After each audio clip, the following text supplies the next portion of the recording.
أعوذ بالله من الشيطان الرجيم بسم الله الرحمن الرحيم. Dear students, I'm Stas teacher engineer Kalimullah, director Bright Future Institute Batkhela Malakand حاضر یم ستاسو سره د یو نوی پروګرام د ایم اس آفیس چې کوم بل اپلیکیشن سافټویر دی دیٹ از ایم اس پاور پوینټ. مایکروسافټ پاور پوینټ دا ډیر زیات انټرسټینګ او ډیر انیمیټډ سافټویر دی چې د دې په تر باندې موږ مختلف پریزنټیشن تیارولی شو. presentation means چې کله مونږه څه ډیټا هغه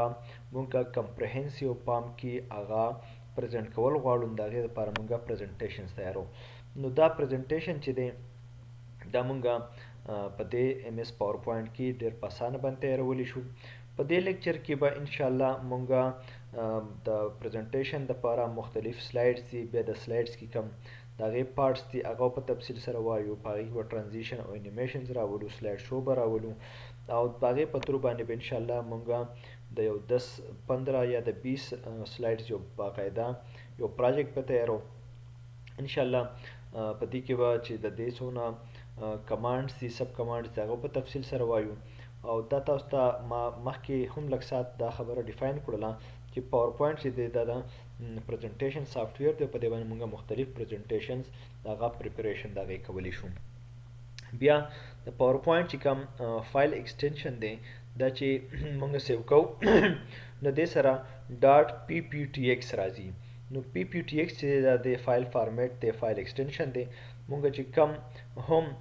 فایل سیو کوو د پاور پوینټ نو هغې سره به ډاټ پی پی ټي ایکس دا راځي. نو که ستاسو څوک په یوه کې تپوس کړي چې ډاټ پی پی ټي ایکس څه شی دی نو تاسو به ورته ویلی شئ چې دا پاور پوینټ پریزنټیشن دی.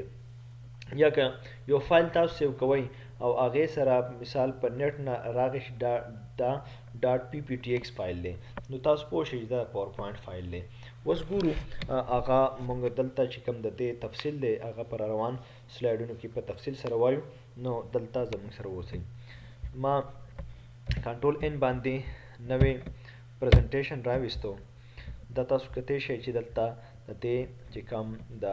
بار دی ټایټل بار دی په دې باندې لیکلی پریزنټیشن دې کې مونږه چې کوم د ایم اس ورډ سکرین و د هغې چې کوم د مخامخ انوایرمنټ و نو هغې ته به یې ډاکومنټ وي. په ایکسل کې مونږ وکتله چې هغې ته یې بک وي. دلته په پاور پوینټ کې د دې د سکرین ته پریزنټیشن ویلی کېږي.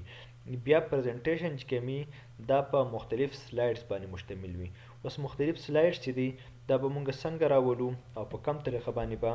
دا مونږ مخکې پروسیډ کوو. نو د سلایډ راویستو بیا درې طریقې دي. یو طریقه دا ده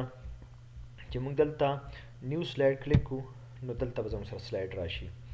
دویمه طریقه دا ده چې په دې ځای کې رایټ کلیک کړو او نیو سلایډ ته راشو نو دا به زموږ سره سلایډ راولي. او دریمه طریقه دا ده چې مونږه شفت او انټر پریس کړو نو نوی سلایډ به راشي. د دې لپاره زه دا کیبورډ کولاوم،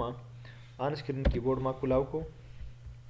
چې تاسو دلته پریکټیکلی ښکاره شي. شفت او انټر مې پریس کړو، شفت او انټر دلته سلایډ راغی. بیا شفت انټر 5 نمبر سلایډ راغی، شفت انټر 6 نمبر سلایډ راغی. تاسو وکتله چې مونږه په دریو طریقو باندې سلایډ راویسته. زه یو پیره بیا ویم، یو دی نیو سلایډ، بل دی په دې ځای کې به مونږ رایټ کلیک کړو نیو سلایډ ته به راشو او دریمه طریقه چې ده نو هغه مونږه د آن سکرین کیبورډ بیا دوباره کولاو کوم زه دریمه هم په شارټکټ کې سره ووایي چې شفت او انټر پریس کړو دې سره به زمونږه نوی سلایډ هغه دلته راشي. دلته ګورئ شفت انټر سلایډ نمبر 9، شفت انټر سلایډ نمبر 10. نو مونږ ووایو چې مختلف سلایډ چې کله رایوځای شي د دې نه زمونږه پریزنټیشن جوړ شي. بیا یو سلایډ چې دا په دوو حصو باندې مشتمل وي، یو ته ویل کېږي ټایټل او بل ته ویل کېږي سب ټایټل. په ټایټل باندې مونږه د دې چې کوم هیډینګز دی هغه مونږ ډیفاین کوو. فار ایگزامپل زه وایم چې په ټایټل باندې زه ډیفاین کوم چې اباوټ برایټ فیوچر انسټیټیوټ بټخیله. مونږه د دې په باره کې څه تفصیل لیکو. دا چې څه تفصیل لیکو نو دا مونږ په دې باندې لیکو. نو دې دپاره اوس فار ایگزامپل زه د دې تفصیل سب ټایټل لیکم چې یاره about the BFIST profile چې دا پریزنټیشن مونږ ته د BFIST باندې یو پروفایل جوړی نو دا مونږ راواغستله دا ما کاپی کړه دلته رالم هیډینګ ته په دې باندې ما پیسټ کړه اوس زه ویمه چې we offer different professional and job oriented courses دا اوس ما ولیکل او هغه فار ایگزامپل څه شي دی MS Office دی AutoCAD دی graphics designing دی web development دی DIT دا بیا نیکسٹ سلایډ ته زه رالم کنټرول وی مې کړله کوم هیډینګ چې مونږ هلته کاپي کړو دلته مونږ بیا پیسټ کړو ځکه چې د MS Office څونه شارټکټ کیز دي مونږ چې کوم په MS Word کې زده کړي دي هغه شارټکټ کیز اتوماتیک په هر پروګرام کې په خپل اپلیکیبل وي هغه شارټکټ کیز په ایکسل کې هم کار کوي هغه شارټکټ کیز په ایکسس کې هم کار کوي هغه شارټکټ کیز چې کوم دي هغه په پاور پوینټ کې هم کار کوي مونږ وایو چې انټرنیشنل سیفټي کورسز مونږ افر کوو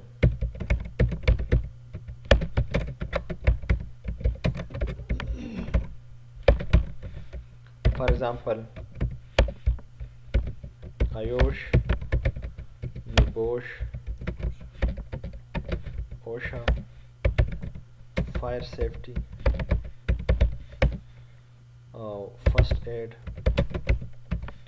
etc. دا مونږ افر کوو دا به for example نور کورسونه ولیکله تاسو ته مې چې دا به زه په پراجیکټ بیس باندې تاسو ته ښیم نو ځکه مې دا 15 سلایډز راویستله چې کله زه په دې باندې دا سلایډز دا پریزنټیشن اپلای کوم نو چې هغه تاسو ته ټول په تفصیل سره ښکاره شي د ټول نه مخکې زه راځم دلته د دې ډیزاین ته کله چې ډیزاین ته راشو دلته مونږه دې ته مختلف قسمه ډیزاین اپلای کولی شو فار ایگزامپل ما دا ډیزاین خوښ کو زم چې دا ډیزاین دې ټولو ته اپلای شي دا اوس دا ما راواغستو دا ډیزاین مې اپلای کو که زه یم چې نه د دویم نمبر سلایډ ته دې بل ډیزاین اپلای شي په دې باندې رایټ کلیک کوم او دلته مې کو اپلای ټو سلیکټډ سلایډز یو خو دا ده چې تاسو په دې ډیزاین باندې کلیک کړئ دا به ټولو ته بای ډیفالټ اپلای شي که تاسو غواړئ چې نه د سلایډ نمبر 2 ته د دې ډیزاین نه بل ډیزاین اپلای شي دې لپاره به دلته راشئ په دې باندې رایټ کلیک کو اپلای ټو سلیکټډ سلایډ